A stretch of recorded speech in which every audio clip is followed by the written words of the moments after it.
Hey again, Skinny Eber, bringing you the best of our music and film reviews and documentaries.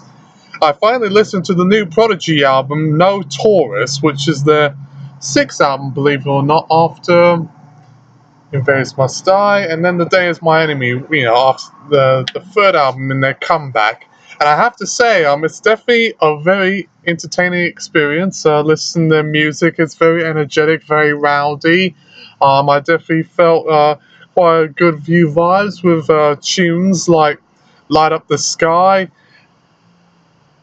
and what's that other one? Give Me a Signal.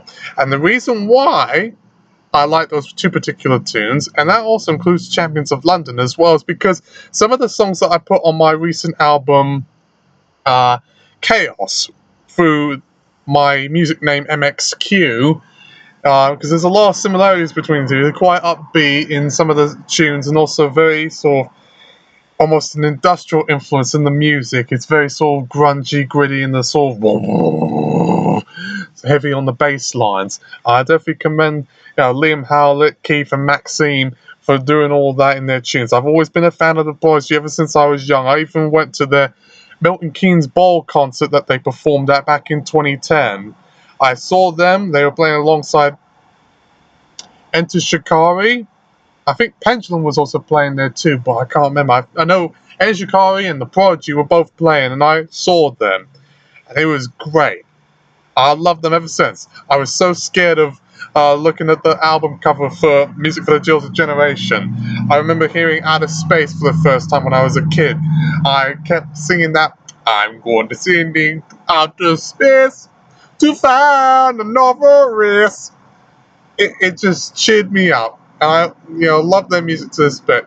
And this album doesn't really disappoint, but in comparison to like Fat of the Land or Invaders Must Die, or even their previous one, The Day Is My Enemy, with the evil fox with the green eyes. It's not quite as strong as I would have wanted it to have been, but overall, it's definitely a passable effort. I definitely had a lot of sort of unawareness about this album. I only just heard about it just today. So, and because I was so busy, with everything else, and also making that album with MXQ called Chaos. You can check it out on my channel right now. Now I even forgot about the Prodigy album. I'm very glad I listened to it before it became too late, because I heard it was just released just yesterday. So I got it just in time. And I would love, if possible in the future, to meet Liam Howlett, Keith Flint and company again. Maybe in person, because I did get to interview a few bands before. I know in Chicago personally, but I also just done Feverwood Corporation and Z-Trip, DJ Z-Trip. But again, the Prodigy, especially considering how much I used to love them as a kid, even though I couldn't watch that Smack My Bitch Up music video, which is another story, and that they're from Essex, and I lived in Essex myself for a fair few years in the early 2000s. Definitely makes this very personal for me. Very personal.